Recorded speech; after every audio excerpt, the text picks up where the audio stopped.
నచ్చకపోయినా, లోకంలో ఎలా బతకపోయినా ఫైనల్గా మనం వెళ్ళే త్రోవ destination CM. So last week నేను షార్లెట్లో వెడ్డింగ్కి వెళ్ళాను. 700 people 800 people వచ్చారు. ఎడ్వర్డ్ విలియం అని వచ్చారు, చాలామంది వచ్చారు.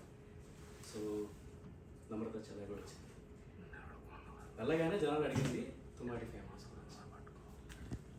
సో నేను 2015లో మూవ్ అయ్యాను, 2025 ఆల్మోస్ట్ లైక్ 10 years. ఈ ఊరు వచ్చినప్పుడు షార్లెట్ వచ్చినప్పుడు నాకు ఎవరు తెలియదు. తర్వాత తెలిసింది చాలామంది బంధువులు ఉన్నారని. సో అప్పుడు కూడా జనాలు చెప్పింది ఏంటంటే తుమ్మాటి ఫ్యామిలీ ఉంటారు, వాళ్ళ కలువు అని చెప్పారన్నమాట. So that is the legacy this family carries. So Emmanuel Prem Kumar అనే గురించి నాకు ఎక్కువ తెలియదు, నేను కలవలేదు ఎక్కువ. సో కాకపోతే this is the legacy we carry. So మనందరికీ తెలిసిన వాక్యం Matthew 5:14, you are the light of the world, a city set on the hill cannot be hidden. So మనం ఎన్నైనా మాట్లాడచ్చు, but at the end of the day when we are living in the Christ, when we are living for Christ, people witness in the community, right? So let us keep praying for this beautiful family. Just I want to share them one more, and let us continue to uplift them.